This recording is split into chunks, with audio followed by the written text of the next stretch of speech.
Okay, it's 12:32. I think we're going to start. So great to see all of you here. This is the second CIF seminar of this academic year, and it's great to have all of you back because last time we were only with 10 or 12 people or something like that. It's very nice to have Ivo Emanuilov from the CIF department here today. He will talk about Hypocrite Commits. Interesting topic and particular interesting speaker in this case because here we have a lawyer who is actually actively participating in a couple of open source projects. So I think we're going to get an interesting mixed technical and legal perspective on a rather controversial topic.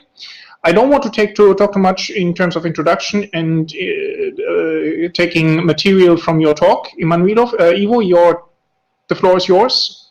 Have fun. Thank you, Tobias, and good afternoon, everyone. I'm so happy to see you, so many of you today, and sorry for postponing this talk because I lost my voice last time. But now here we are, so we can actually have this conversation. So, Hypocrite Commits. As we discussed with Jan Tobias before the meeting, probably some of you know what this is about. For others, it's probably just a catchy title. And I have to be honest with you that this is actually back riding a bit on the title of an actual paper that we'll be discussing today and and what happened when it got published and the aftermath that we had to deal with, and the open source software communities had to deal with. So a couple of the usual caveats. I am actually a lawyer, but I am not your lawyer, and this is not a legal advice. So anything you hear from me today is just my or someone else's opinion, which I share. So with this, the outline of today's talk is to first find out what hypocrite commits are, to explain where the problem is and how it's related to the Linux kernel's development model, which I will spend some time talking about. Then I will present the timeline, basically chain of events, how and what happened. And then we'll have some time for the ethical and legal side of what the researchers behind this paper did and what it means for open source software projects more generally. And then we'll have hopefully some time for discussion. I've asked Jan Tobias to interrupt me at my 30th minute so that we can have at least half an hour for discussion. So without further ado, let's go into the content. I really like this quote from Werner von Braun, who said that research is what I am doing when I do not know what I am doing. I don't think that fully applies to the case of hypocrite commits because the researchers in this case, I think, knew quite well what they were doing, and the reaction that they had in the aftermath of the publication of this paper showed that clearly. So, Hypocrite Commits is a paper that was published in November 2020, and it was prepared by a research team at the University of Minnesota. The paper, in the author's own words, investigates the insecurity of open source software from a critical perspective, the feasibility of stealthily introducing vulnerabilities in open source software via hypocrite commits. In other words, these are seemingly beneficial commits that in fact introduce other critical issues. And they say that the introduced vulnerabilities are critical because they may stealthily be exploited to impact massive devices. We'll talk about that in a moment, why it concerns massive devices. But they point at three main reasons which, in their view, allow hypocrite commits. So first is that open source software, as many of you know, is open by nature. So anyone from anywhere, me sitting here today in front of my computer, I could contribute to any open source software project as long as I want to and as long as I share the values of the community and accept the license terms. So this includes also malicious committers who can submit patches. The second reason, in the author's view, is that the overwhelming patches and performance issues that these huge communities generate make it impractical for maintainers to accept preventive patches for immature vulnerabilities, so to say. And finally, the third reason, that open source software like the Linux kernel is extremely complex, and the patch review process could often miss introduced vulnerabilities which involve complicated semantics and context. Now, the authors in this paper offered a proof of concept, as they termed it, which takes the Linux kernel as target open source software, and in their own words, they safely demonstrate that it's practical for a malicious committer to introduce use after free bugs. We'll discuss what the use after free means in a few moments. But before that, to get the idea of why this had such major implications for the Linux kernel, it's important to understand the Linux kernel's development model. So for those of you who don't know, the Linux kernel is basically what's running on a multitude of embedded devices we all face on a daily basis. So all of your Android phones run the Linux kernel. The majority of embedded systems that we see run the Linux kernel. A lot of hardware systems in cars, a lot of personal computers, although the market share of Linux on the desktop is only 33%, I think. Still, a lot of developers prefer to run the Linux operating systems that run the Linux kernel. So, in this sense, the fact that the Linux kernel is so widespread means that a lot of people have interest in contributing to it. It has currently over 8 million lines of code and over 1,000 contributors to each release. And it's by and large considered the largest and most active free software open source project in existence. So that means that so many people who want to contribute form a great community around the project. And one of the most compelling reasons of Linux is the fact that it is really accessible to developers. Anybody with the necessary skills can engage and can improve Linux and can influence the direction of its development. So proprietary products do not offer this. I mean, you have a company, they have proprietary processes, and they hide their source code behind trade secrets, and that's it. But if anything, that the kernel is really a great piece of open source software. So what you see on this visual, which is from a paper 2013, is how this process of contributions works. So if you have one contributor's patch which is rejected during reviewing, you have contributors 2 patch which is rejected during the integration phase, and you have contributor 3's patch which actually makes it into the Linux kernel release. How does this process work? And by the way, the whole thing is managed via mail. So you have the Linux kernel mailing list, which is publicly accessible and sometimes can be a fun read, especially if Linus Torvalds get outrageous over some committers' submitted patches, for example. But first, the developer needs to send a request for comments to a kernel's subsystem mailing list to get input on a new idea for a feature or bug fix. And after fleshing out the design, the developer would implement it and send the resulting patch set to the subsystem's mailing list and or to the global Linux kernel mailing list.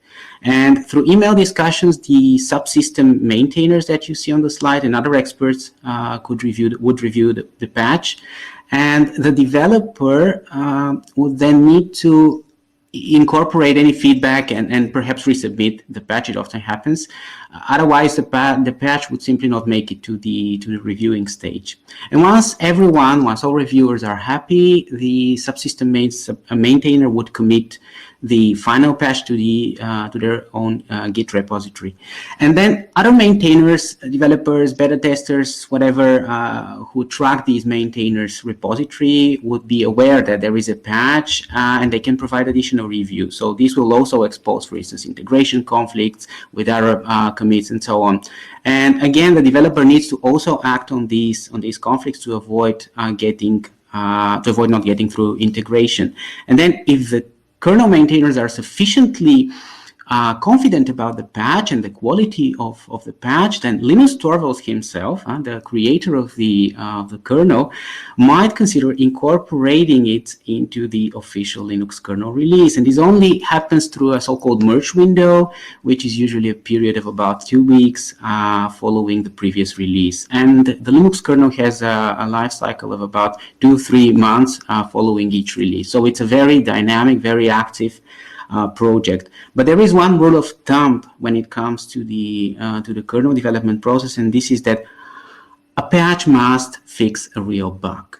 And in a way, that's where the problem with Hypocrite Commits is. So, what's in a Hypocrite Commit? The C systems programmers among you will probably see the problem here.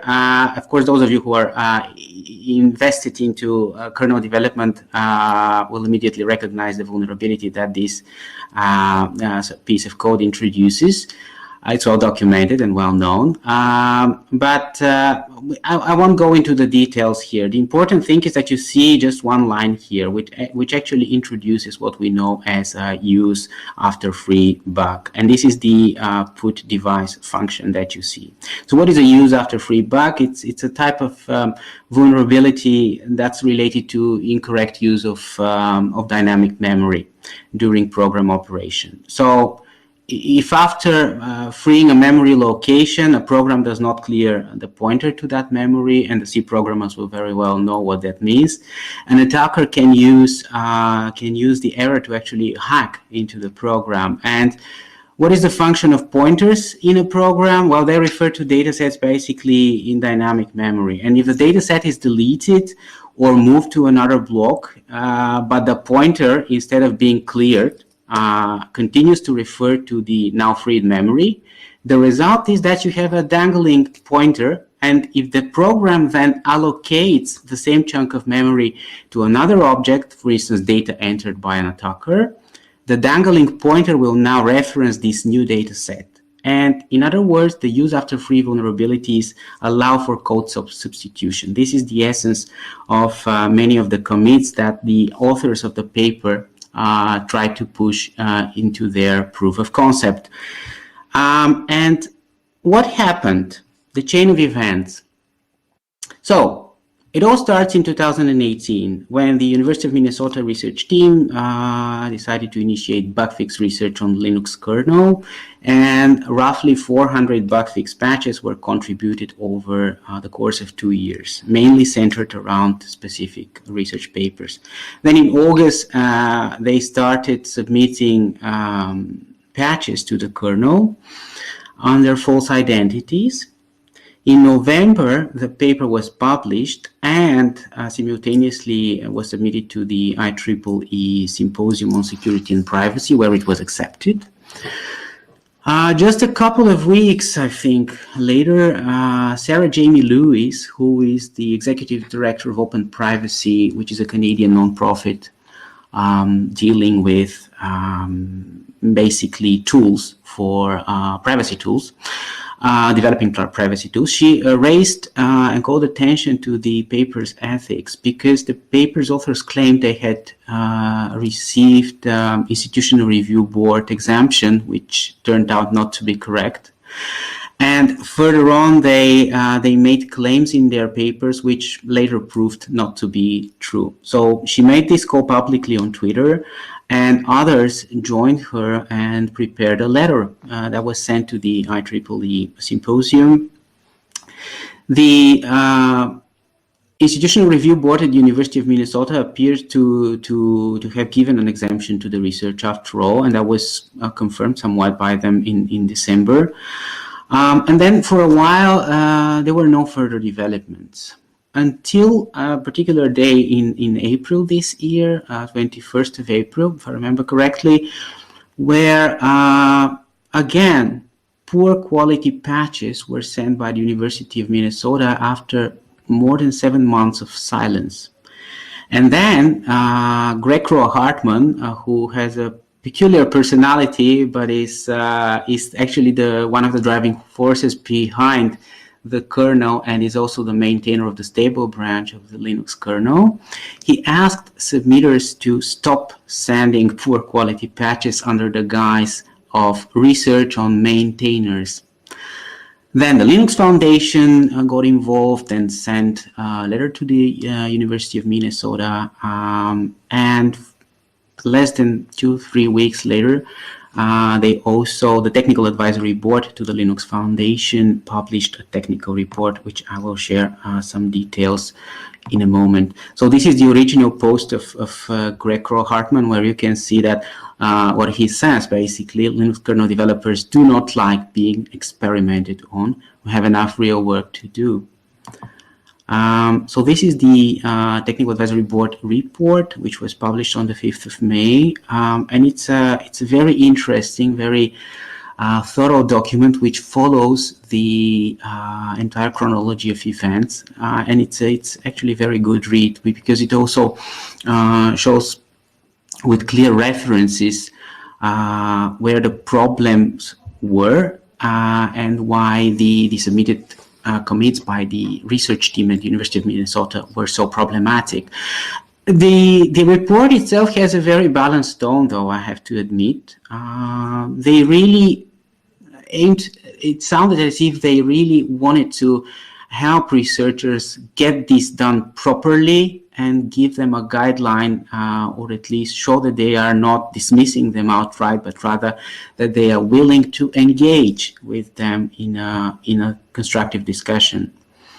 So what is the ethical side to this problem? I mean, I guess most of you can already spot many ethical issues that we could see here. I'm only going to mention some of them and actually referring to some of the ethical issues that the authors of the paper themselves recognized and described in the text. So the proof of concept, they said, has potentially two ethical considerations which they claim have been mitigated.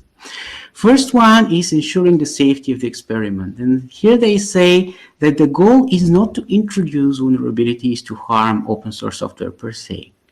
They say they prepare the correct patches for fixing the minor issues they introduced. And also they said that once a maintainer confirmed the patches, for an instance, via an email that says green light, they would immediately notify the maintainers of the introduced use after free bugs and request them to not go ahead to apply the patch. Now, it turned out in the course of the investigation that the researchers claimed that they actually introduced bugs into the kernel, but the Technical Advisory Board's report actually dismisses this because the truth is they never manage it to make any of the submitted patches into the merge window of any of the kernel releases. So the truth is that the kernel itself was never harmed. The harmed parties in this case were actually the Linux kernel developers who had to spend time dealing with this. And the second ethical concern that the authors themselves recognize is they say potential human research concerns, which many of you and I personally, I guess, would agree that are not anything but potential. So they say studies issuing with the patching process instead of individual behaviors, and they do not collect any personal information. How often do we really see this? But bug introducing patch is a known problem in the Linux community, and they say they also inform the community that malicious committers could intentionally introduce bugs. And the committers acknowledged, the developers acknowledged that they new patches could introduce further bugs, and that they will do their best to review them. So as long as you have such a commitment, they claim that this should suffice for the research to go on. Now, in the Technical Advisory Board report, there were a couple of points which will probably have follow-up over the coming months and years, I expect, from the entire community. And these two recommendations basically concern the fact that the University of Minnesota itself should improve the quality of changes that are proposed for inclusion into the kernel. And the second, that the Technical Advisory Board would work with researchers to develop a document that describes a set of best practices for researchers to follow when working with the kernel and open source projects in general. So this is intended as a living document that should be maintained in kernel documentation tree, and it should evolve over time as needed. So the tone of the report, as I said, is actually quite nice. They say, yes, we are dealing here with a breach of trust, but we are not dismissing the research community. What we are dismissing is the method they employed in this particular case. And the report also highlighted the differences in the motivations that kernel developers and researchers have. So kernel developers tend to be focused on engineering processes, reviewing contributions, mentoring new contributors, while researchers tend to be focused on exploring new ideas, methodologies, new tools, and furthering their understanding of how development communities operate.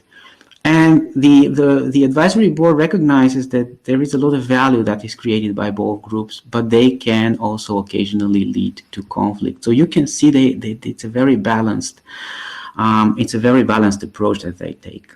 Now, what was the paper's methodology sound? It's one of the critical questions that I would like to discuss with you in the discussions today. What they say is that this is a new vulnerability introducing method. Now, was the threat model of Hypocrite Commits properly construed? It's an open matter for discussion, because I already mentioned the three reasons they believe this is the correct threat model: that open source software is open by nature, that maintainers are overwhelmed, and that the kernel is extremely complex, and patch review process could simply introduce vulnerabilities. Another question that I would like to pose and then discuss with you later is whether this was really a safe proof of concept, because admittedly none of the submitted patches actually made it into the kernel. So if we look at it from that perspective, then nothing really happened, right? Nothing was merged into the kernel, nothing went into production, nothing made it into a safety critical system, so nobody got hurt, except that developers were treated, not potentially, but actually quite realistically, as human test subjects. And that was never really taken at least seemingly seriously by the research team at the University of Minnesota. And then the question is also, are these methods for academic research sound in the first place? If no, why? And if yes, when? Because I don't really think that they would apply, that they should be applied in each and every situation that concerns research in cybersecurity, because cybersecurity research has a particular set of ethical issues, which I'm not going to talk about today. I think we all know many of them quite well. But the Hypocrite Commits one is interesting because it targets a project that is actually a project in operation, a project that makes a release every 2 or 3 months. And especially if targeting the stable branch, a project that makes it into a whole lot of devices, also operating critical infrastructure that we have. Now, in interest of truth, the University of Minnesota researchers made a full disclosure on the case study on the 27th of April, where they basically tried to explain and to make an apology of sorts, saying that the patches they submitted themselves do not contain vulnerabilities, that they were proposed in a way that would prevent them from ever being introduced into the kernel, and indeed they never made it into the kernel, and that all of the Hypocrite patches were aborted before they could move forward, as was the plan and as can be seen in the following details. And then they provide details from the Linux kernel mailing list, exchanges with Greg Kroah-Hartman, and so on. But it would probably be interesting for you to know that the paper in the end was withdrawn. It was never presented at the IEEE symposium, and I don't think it ever made it into a public. I mean, you can find it online, of course. It's available, but it never actually made it into a publication. Now, what is the legal side to this? Because the authors actually also comment on the legal side in their paper. So they see two legal considerations that arise here. One is committer liability. So they say open source software encourages contributors, they can freely submit patches without liability, and they believe that an effective and immediate action would be to update the code of conduct of open source software projects, such as adding a term that by submitting the patch I agree to not intend to introduce bugs. And only committers who agree to it would be allowed to go ahead to submit the patches. It's an interesting finding given the approach they took with the proof of concept. And then secondly, the committer accountability, that is verifying the identities of the committers, which anyone who has ever tried to verify anyone's identity on the internet would know that that it's a very challenging problem, especially for a project that develops and moves along basically mailing list. Now, what if all this was about Heartbleed and not just a set of unsuccessful patch commits to the kernel? Heartbleed, as many of you would remember, is because it's by computing standards, it's probably ancient history now, 2014. But Heartbleed was a critical vulnerability that was found in the OpenSSL package, and that can lead to a total compromise of any server that's running an OpenSSL-enabled applications. The impact of Heartbleed went far beyond the websites that use SSL encryption to actually affect internal networks of enterprises for many years to come. And we know how important the SSL is to modern networks, into the internet, and how the Heartbleed vulnerability compromised the integrity of communications. Basically, it boils down to the issue that an attacker can steal random 64K bits of chunks of memory via SSL heartbeats.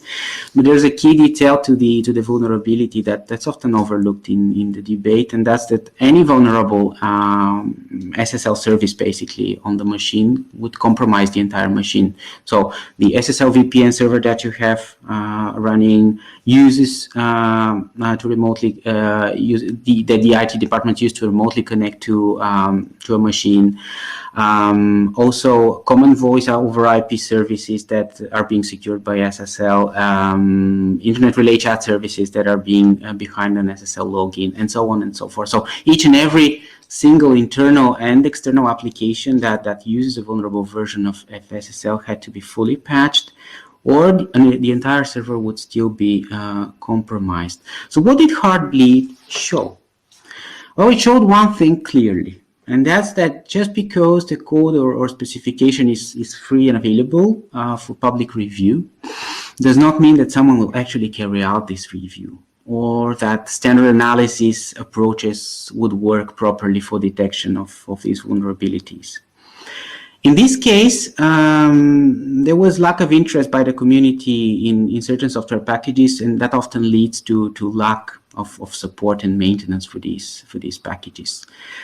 And that's not a failure of the open source software development model per se. Don't take me wrong, but it's a fact that needs to be considered when we discuss the communities that are created around an open product, service, or specification, and the capacity they have to deal with introduced vulnerabilities intentionally or unintentionally.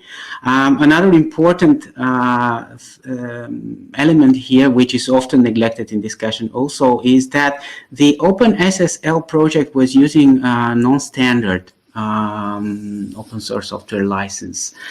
And because it was none of the permissive or copyleft licenses like Apache permissive or GPL for copyleft, a lot of the maintainers were simply did not have the incentive to contribute because they were not sure what actually happens to the contributions they make. So that deterred contributions from engaging with the project and led to what we saw. And when I say that there is a problem when choosing the subject of research and that we have to be careful about it, I think this visual from XKCD would tell you quite well that sometimes entire infrastructures depend on projects that random persons somewhere on Earth maintain with little resources, and that sometimes introducing maliciously or not, if it's for research, for example, Hypocrite Commits could threaten much more than simply the fate of a software project, especially if it's so critical to other projects. Now, is there a safe harbor for developers and for submitters and for researchers who contribute? Because there are many researchers who contribute to the Linux kernel. It's not just company-paid developers or enthusiasts, for that matter. So there is a recent study that was commissioned by the European Commission, and the results were published last month. It's a very thorough document of almost 400 pages. It's called the Open Source Software and Hardware Study.